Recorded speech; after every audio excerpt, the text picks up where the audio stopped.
Nigeria's fuel tanker drivers were left with no option than to commence a strike over rising operational costs due to the recent second devaluation of the naira within a year and over the state of the country's roads.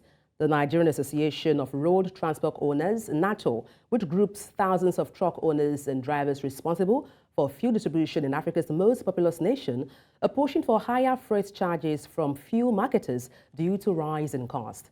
The strike began after the meeting of the federal government, NATO, and other stakeholders on Monday ended with no agreements reached. The meeting was called by the government over the suspension of operations by the tanker drivers who stopped lifting of petroleum products on Monday amid harsh economic realities. But the Minister of State for Petroleum, Heineken Lokpobiri, said the engagement would continue on Tuesday.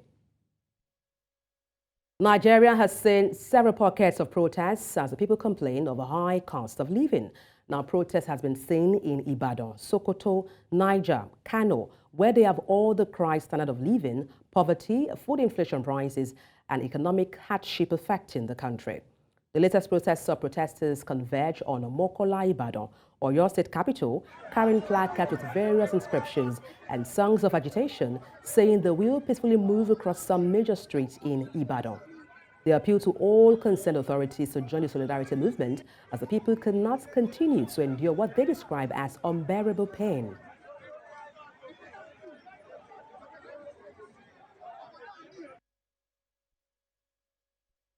The whole country is hungry. We just need their intervention. We do not want to fight with them. We are not here to cause any problem.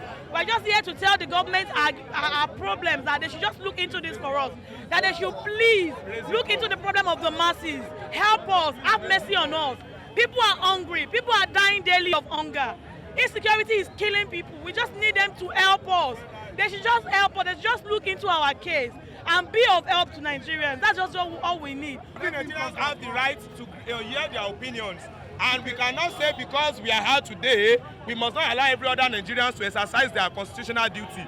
Section 39 and 40 empowers every Nigerian to organize a peaceful assembly and to speak about the economic hardship.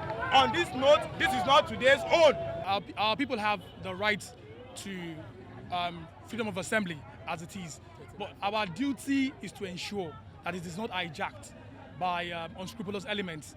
And, if caution is not taken, which is why we are here, to ensure that we provide the intelligence and, of course, the physical support. And joining me on the news to talk about this is Femi Aborishade, a labor rights activist. Good afternoon, Femi. Glad to have you join me. Thanks very much for having me. All right, let's start with your position on the protests against the economic hardship in Nigeria, which took place yesterday in Ibadan, the Oyo State capital. I support the protest absolutely, comprehensively, and totally. And I call on the Nigerian people, the poor Nigerian people, to come up peacefully to show their rejection of the imposition of hardship, which the federal government has renamed renewed hope. It is not renewed hope, it is renewed hardship. If our people are no slaves, they ought to continue to protest peacefully on a nationwide basis. And in actual fact, I also support the call by the Nigerian Labour Congress and the Trade Union Congress to call out workers, the unemployed, and poor people in the communities all over Nigeria to protest peacefully against the hardship the federal government and all the governments in Nigeria have imposed on the Nigerian people. I will be part of the protest on the 27th, and we will continue to reject imposition of hardship because Nigerian people do not deserve it. Nigeria has enough wealth, more than enough wealth, to take care of the basic needs of ordinary people. What we do not have are the resources to take care of the greed of the ruling class. Just to find out from you, And come Femi. to think about it. Come again? Yes, just to chip in there, Femi, do you fear, I mean, this may spiral out of control? We have seen protests in Sokoto, there's been protests also in Kano, and also protests in Niger State, and now we're having protests in Oyo, Ibadan precisely. Do you fear this may snowball into anarchy in the country? No, it all depends on the way in which the federal government that is in control of the police and the security agencies handle the protest. People have been protesting, to the best of my knowledge, peacefully. Violence occurs only when security agencies violently attack the peaceful protesters. Nobody comes out to be violent. Only the agents of the state, the security agents, usually turn peaceful protests into violence. So we should warn the federal government not to deploy the security agents to attack the peaceful protesters. Just to find out from you, I mean, you have been for pro-masses for decades, and it appears many of, household names in activism are now pro-government activists. Why are you undeterred? Well, I have made up my mind. I have resolved in my mind, no matter the cost, whether it will cost me my freedom, whether it will cost me my life, to advocate, to protest, to act in defense and promotion of the interests of the masses. A person must stand for something. A person must stand for principles, no matter the consequences. That is the resolution I have taken personally long before now. And there is no basis to back down. It is too late in the day to change. I can never join the rot. So I remain with the masses. I stand by the masses, whatever the cost may be. Okay, in view of the escalating prices of goods and services, Femi, what would you recommend to authorities as an immediate solution? As far as I know, I think that the masses should continue to protest and demand resignation of the government of President Bola Ahmed Tinubu.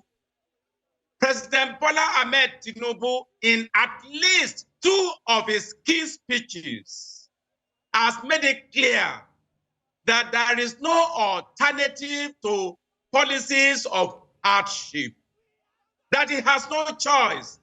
It is not a question of palliatives. Palliatives, by definition, are temporary measures. They never address the root cause. So as far as I know, President Bola Ahmed Tinubu does not intend to reduce the hardship on the people. He plans to implement the policies and programs of the IMF and World Bank, which have thrown our people into chaos. Please let us note one thing. They say they have removed subsidy. But the subsidy they have removed, they are given to the oil dealers. The subsidy they have removed has resulted in increase in budgetary allocations to politicians and to governors. So their hatred is for the masses. They don't want the masses to enjoy the subsidy directly.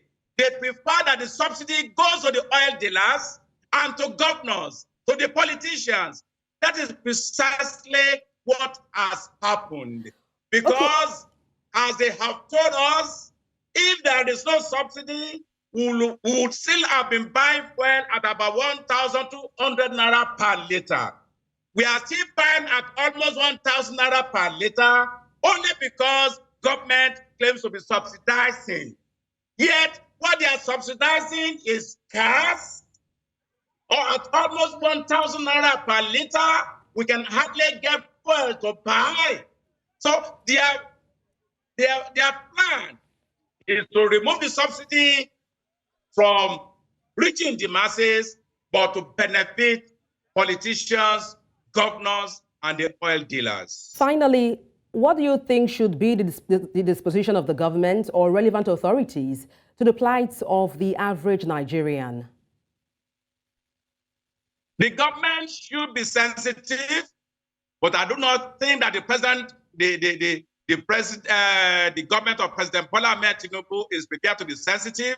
They should listen to the masses. If they're not prepared to govern for the comfort of the masses, then they should resign. Well, thank you so much for your time on the news. Femi Aborishade, labor rights activist, thank you so much. And moving on to another story, the Nigerian Senate has taken a swipe at the 17 trillion naira loss by the country on tax waivers within the last 5 years. The Senate's objection to the alleged abused tax waivers came up during the 2024 budget presentation of the Federal Inland Revenue Service, FIRS. The chairman of the committee, Senator Sani Musa, told the FIRS chairman that tax waiver abuse, which has cost the country about 17 trillion naira loss within the last 5 years, should be suspended and substituted with a rebating system. The tax administration and tax rebate system in Nigeria will not only ensure fairness, but also bolster revenue generation. So for critical national development, we really want you to look at this, because this country have lost more than 7 billion trillion in 5 years due to tax waivers and tax holidays. The backward integration policy of this government, which gives room for those holidays, we need to review it. So I think with this, I can say that you are fostering much of accountability in your collections. You are doing very well. The innovations you are bringing to tax administration in this country need to be commended. Meanwhile, the chairman of the FIRS, Zacchaeus Adedeji, who projected 19.4 trillion naira as targeted total tax collection for 2024, insisted that a fresh 2.7 trillion naira tax credit planned for road construction in the country by the Central Bank of Nigeria should be stopped. He said the program is laudable, but that the 2.5 trillion naira being spent on it by NNPCL should be exhausted before bringing fresh requests. Today, NNPC through RITC has committed 2.5 trillion to road construction in Nigeria. And they brought another one. They said they want to expand it by another 2.7 trillion. And I said, no, that is not allowed. As a special advisor to the president on revenue, I will not say I have all my revenue and I want to use it for road. Is it the only road I want to do? I've already committed 2.5 trillion to this one.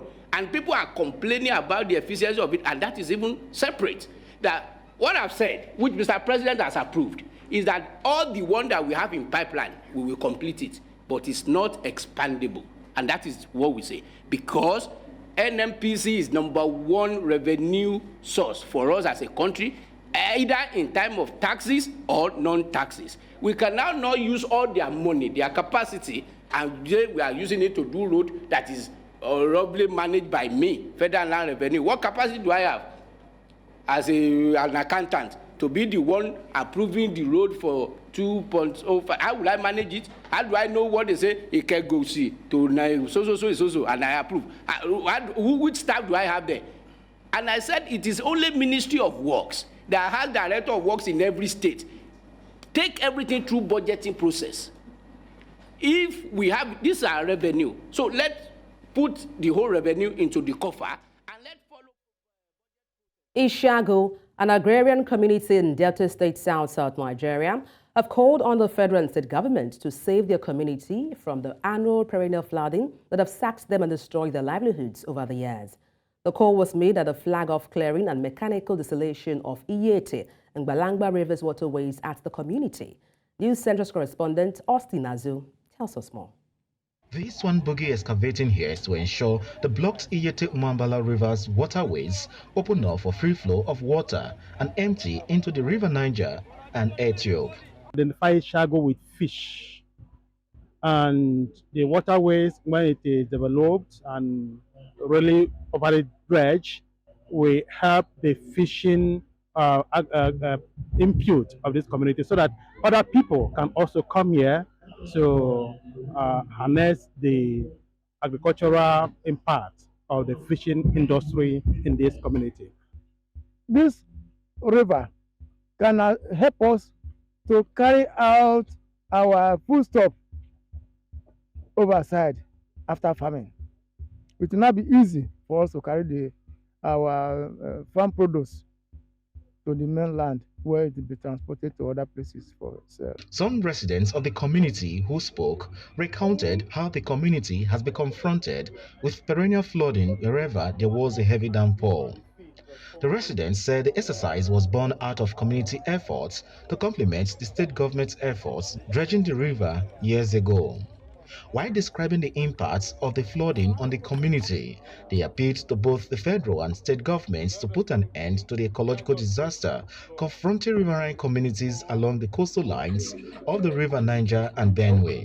This river is a community that have decided we have this stretch of Iyete River going straight, linking up the River Niger, same as Mbalamba River. They connect and link up to River Niger. So here, the economic life of this place, its value is to be upgraded, added if the channels are opened up. Asking the government to see how this can be done, probably once in every 2 years, pending when the bridge can be constructed to be able to accommodate more water. Because if it's left undone, in a couple of years back, the whole water width again will take over the whole place. And when the tide comes, everywhere will get overflooded. So we are believing and begging government to come to our aid in helping us to make this mechanical distillation probably once in 2 years affairs, while we look forward to seeing the bridge being constructed. The Delta State government had in 2016 dredged the Iyete-Umambala River's waterways to address the flooding menace. In Asaba for News Central, I'm Austin Azu. The Anambra State Joint Security Force has bought an insurgent camp in Achala, the headquarters of Akwa North local government area of the state. The operation was ordered by the State Commissioner of Police, Aderemi Adeoye, and this was disclosed in a press statement issued by the State Police spokesman, DSP Tochukwu Ikenga, on Tuesday. Ikenga asked that the hoodlums had disrupted trading at Achala Market the previous Monday, forcing traders to observe sit at home. The successful operation led to the recovery of 5 exotic vehicles previously snatched at gunpoint. Also recovered were over 300 rounds of machine gun ammunition and 34 rounds of 7.62 mm ammunition for AK-47 rifles. According to Ikenga, all operatives from various services have returned safely to their base. At the 212 Battalion Parade Ground in Maiduguri, the theater commander of the Joint Task Force Northeast Operation, Hadinkai, used the occasion of the West African Social Activity celebrations to reaffirm the military's dedication to eradicating the remnants of Boko Haram terrorists from the region. News Central correspondent Umaru Kirawa has details. A moment to reflect and relieve the usual sound of guns and battles in the front line by troops and other senior officers of the Nigerian army. Although the fight against terrorists in the northeast is not yet over, the army thought it wise for some of its personnel to have some fun. The annual event also aimed at sustaining unity in the barracks, promoting cultural awareness within the diverse families, and interacting in a relaxed atmosphere with minimal military drills. I would like to thank the President and Commander-in-Chief of the Armed Forces for the strategic guidance to the Nigerian Army and indeed the theater of operation. During the festivities of the 2023 West African Social Activities in Maiduguri, the theater commander of the Nigerian Army's Joint Task Force Operation Hadinkai delivered a resolute message to the public. I assumed command as the theater commander of Operation Hadenkai barely 3 weeks ago. I want to assure you that with your continuous support, we will finally decimate the remnants of Boko Haram terrorists in Borno and other states in the northeast. I therefore urge all troops to support their commanders, remain focused, dogged, and prepared to decisively confront any security threat across the theater. The theater commander assured attendees that the army's efforts to eliminate the threat of terrorism are ongoing and unwavering. Your courage and resilience shine brightly. Our armed forces are not just defenders of borders, you are also ambassadors of peace, symbols of hope in the face of adversity. With the strengthened collaboration between the military and the Borno state government, the hope now for many people is the resettlement of Guzamala, Abadam and Marte local government areas. In Maiduguri for News Central, Morikirawa. The Nigerian army has restated its commitment in surmounting the recurrent security challenges of the country. And this was made known by the Commander, Training and Doctrine Command of the Nigerian Army, who was speaking at a cocktail organized to end the Lieutenant to Captain Practical Promotion Examination in Jos, Plateau State Capital. Chizoba Anyonwe has more.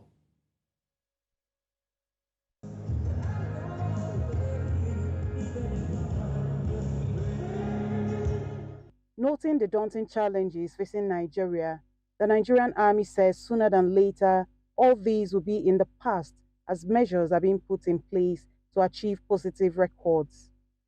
2 weeks ago, over 500 personnel of the Nigerian Army, from lieutenant to captain, from all the formations in the country, had gathered for an examination that will help improve the security situation in the country.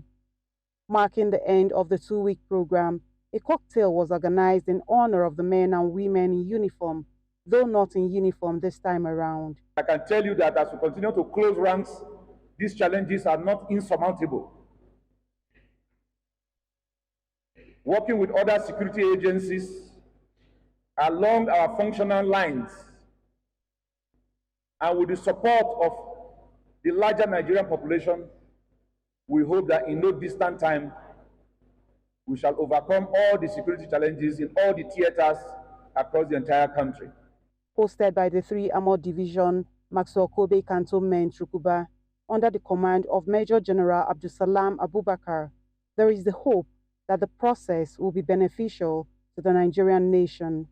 The knowledge gained and the challenges overcome will no doubt shaping your future as leaders. I am, however, confident that the future of the Nigerian Army is bright, thanks to the caliber of officers we have seen during this promotion examination. Your commitment to excellence and the pursuit of knowledge is a source of great pride to us all. The past few days have been both taxing and rewarding, as this examination has enhanced our proficiency, which will be reflected in our performance in the course of our military career. No matter how daunting the challenges may be, it is believed that this process that has come to an end is one that will, among other things, bring forth better future leadership position in the Nigerian Army. In Jos for News Central, I am Chizoba Anyonwe. The Benue state government has raised alarm over the presence of illegal miners in the state, saying their activities are affecting the state's ability to earn expected revenue from the federal government. The Benue State Commissioner for Justice, while speaking to newsmen in Makurdi, the state capital, says despite the abundance of enormous mineral resources, illegal miners have continued to exploit these minerals without any returns accruing to the state. Benue State has a deposit of 34 mineral resources out of the total 44 in the whole country. So it's quite unfortunate that while 13% derivative is very, very low. But there is a problem. The presence of the illegal miners in the state, the problem of improper report of the mining activities in the state that have denied the state the royalties and the 13% derivative that is improperly given to the states. We have a window, even though it's the federal government managed, but the state have a window to take back from the federal government by the 13% derivatives, which is made through royalty payments. Our duty as a committee is to look into this synergy to making sure that minerals. And now to some politics. More drama continues to unfold in Edo State branch of the All Progressives Congress APC as the youth arm of the party is now taking over party secretariat building in the Benin city of Edo State capital. Now this followed the confusion that came after the party's primaries, where factions of the party announced 3 different winners of the primaries. News Central's Bernard Akede, who is in Benin, the Edo State capital, had an exclusive interview with the youth leader. And this is his report.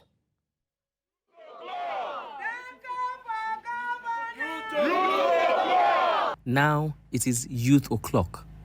That's what these young men and women who represent the youth arm of the State All Progressives Congress APC were chanting today as we spoke to them.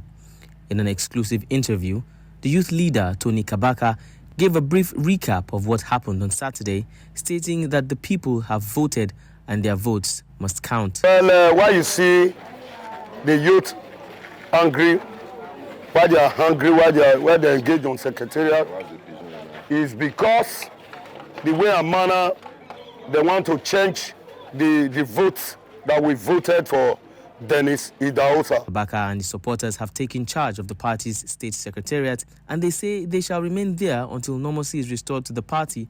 We all came out en masse with our registration membership card to vote for Dennis Idahosa. And the election was conducted by the committee set up by National Working Committee, was headed by Hope Uzodima. This election was conducted and it was peaceful. You would recall that between Saturday and Sunday, 3 different candidates have been declared winner of the party primaries by different groups. The youths are now calling on all involved to accept 43-year-old Dennis Idahosa as the rightful winner. Some state working committee, few people inside them that have collected money from aspirants. They say their aspirant must succeed. Because they did not succeed, they are going to work against the party. So information reaching us that they have alliance with opposition to destabilize what we have done. They did it in past election. We will not allow it this time. So why we the youth? Because this is the first time that youth have come out for governorship. This is the first time we have a youth as a candidate. Political analysts are saying the APC will have to put its house in order if they hope to challenge the ruling PDP and other oppositions who have their primaries coming up in just a few days. In Benin for News Central, I'm Bernard Akede. Nigeria and Brazil considering possibility of establishing direct flight operations between their respective financial capitals of Lagos and Sao Paulo. Both countries also confirmed their commitment to deepening bilateral relations, mainly to increase the volume of trade and cooperation across solid mineral exploration, healthcare, and agriculture. This followed discussions between Nigeria's President, Bola Tinubu, and his Brazilian counterpart, Luiz Inácio Lula da Silva, on sidelines of the 37th Ordinary Session of the Assembly of Heads of State and Government of the African Union in Addis Ababa, Ethiopia, on Sunday. Nigeria and Brazil began diplomatic relations in the 1960s and have since collaborated in agriculture, education, energy, and trade. The transport military said at least 15 people were killed and 45 others injured when a bus collided with a truck in central Mali. A bus traveling from the center town of Mpoti to the capital Bamako collided with a 10-ton truck traveling in the opposite direction between Kesadugu and Owan. Civil defense workers transported the victims to the Simino Dolo Hospital in Mpoti. Road accidents are common in Mali and are generally caused by poor road and vehicle conditions as well as human error. Guinea's junta leader, Colonel Mamadi Doumbouya, has agreed the dissolution of the government which has been in office since July 2022. General Amara Kamara, a junta spokesman, gave no reason for the dissolution nor a date for announcing a new government. Current affairs will be managed by the Cabinet Directors, Secretary Generals, and Deputy Secretary Generals until a new government is put in place. Guinea has been led since September 2021 by a military junta that opposed the country's first democratically elected president. Under international pressure, junta leader Kada Mamadi Doumbouya has promised to hand the reins of government back to elected civilians by the end of 2024. Article 1er. Le gouvernement est dissous. Article 2.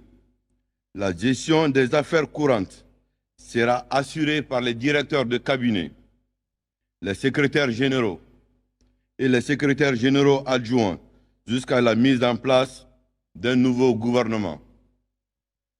Article 3. Le présent décret qui abroge toute disposition antérieure contraire. West Africa's currency union has reported that Niger's debt worth about $500 million has suffered multiple defaults after the coup. Umar Tit, UT, which manages West African Economic Monetary Union operations, has published 8 notices to investors since the beginning of the year, stating that Niger has been unable to meet its financial obligations on the government security market. The total unpaid sums amount to more than $515 million. UT is responsible for managing and promoting public securities in the Waemu zone, which includes 8 West African countries that use the CAFA franc as their currency, which includes Ivory Coast, Senegal, Togo, Burkina Faso, Mali, Guinea-Bissau, Niger, and Benin. Guinea-Bissau's interior minister said that police had dismantled a passport fraud network within the ministry and that 3 of its officials involved in the case had been arrested. The Interior Ministry said airport officials had raised the alarm when they noticed several Guinea-Bissau passport holders who could not speak any of the country's languages. Interior Minister Boche Kanda said at a stage of the investigations, 41 people carrying illegal Guinea-Bissau passports, including Cameroonians, Guineans, Nigerians, Senegalese, were found. He adds that some of them could be charged with a crime. Interior Minister Chief of Staff Brian Maticham said the operation had been underway since 2022. The High Court in London on Tuesday will begin hearing WikiLeaks founder Julian Assange's final UK appeal against extradition to the United States to face trial over publishing secret military and diplomatic files. Washington wants a 52-year-old Australian citizen extradited after he was charged multiple times between 2018 and 2020 in connection with WikiLeaks' 2010 publication of files relating to the U.S.-led wars in Iraq and Afghanistan.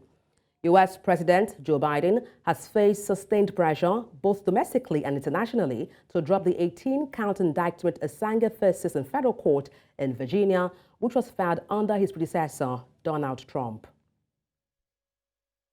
Australia on Tuesday outlined a decade-long plan to double its fleet of major warships and boost defense spending by an additional $7 billion in the face of quickening Asia-Pacific arms race.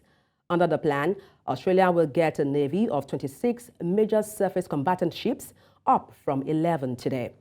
The announcement comes after a mass build-up of firepower by rivals China and Russia and amid growing confrontations between nervous U.S.-led allies and increasingly bellicose authoritarian government.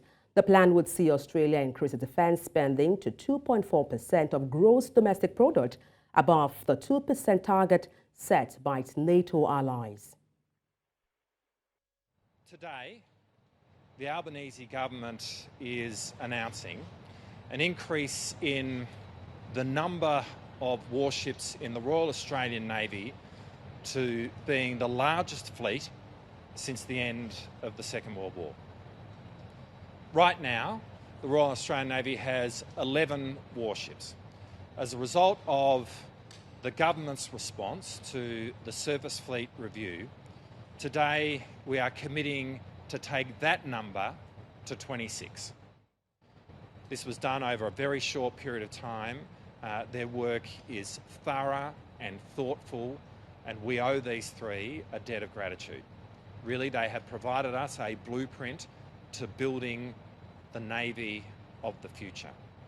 No fewer than 86 ministries, agencies and departments of government are owing the Abuja Electricity Distribution Company to the tune of 47 billion naira. According to a public notice by the management of the AEDC, the presidential villa owes the DISCO the sum of 923.9 million naira. The National Security Advisor owes 95.9 billion naira.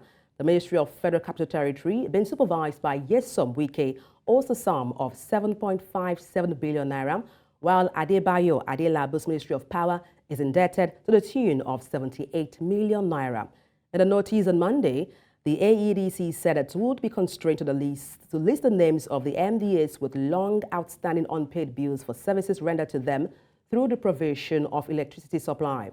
It said previous attempts to make them honor the obligations have not achieved the desired result. The AEDC threatened to disconnect the MDAs in 10 days if they fail to pay their debts. South Africa's Anglo-American PLC Kumba Iron Ore has announced plans to cut about 490 jobs on Tuesday. And this comes after the company reduced its production to match the limited capacity of state-owned rail operator Transnet, hit by shortages of locomotives and spares, as well as rampant cable theft and vandalism. Stockpiles of iron ore stood at 7.1 million tons in December, and a persistent challenge in moving the commodity to ports for export has forced Kumba to cut output to between 35 million tons to 37 million tons from this year, 2024 to 2026. South Africa's official jobless rate measured at 31.9% in the third quarter of 2023 and is among the highest in the world. Uganda's government plans spending of 53.3 trillion Ugandan shillings, or $13.74 billion in the fiscal year that starts in July. This is up about 1% from the current year's spending, and this has contained in a statement issued by the Finance Ministry on Tuesday. In a document laying out its spending proposal, the ministry said the government plans to direct a greater share of development expenditure to improving roads, railways and infrastructure in the oil and gas sector in the 2024-25 fiscal year. With oil sector investments currently supporting economic growth alongside improved agricultural production in Uganda, the country also aims to start commercial oil production in 2025. The Finance Ministry forecasts the economy would expand by 6.4% in 2024/2025 compared with 6% in 2023 and 2024. And that's all on the news at this hour. But before we go, let's take a look again at some of the major stories. Nigerian Senate kicks against 17 trillion naira loss on tax waivers at 2024 budget presentation. Nigeria tanker drivers begin strike as federal government and NATO meeting end in deadlock. Guinea junta dissolves government with no set date for new government. Send your eyewitness report to the WhatsApp number on the screen and follow us on social media. We are at News Central TV. You can watch us live on DSTV, channel 422, Star Times, channel 274, Avo TV, and YouTube. Many thanks for watching. I am Adebola Adeduga.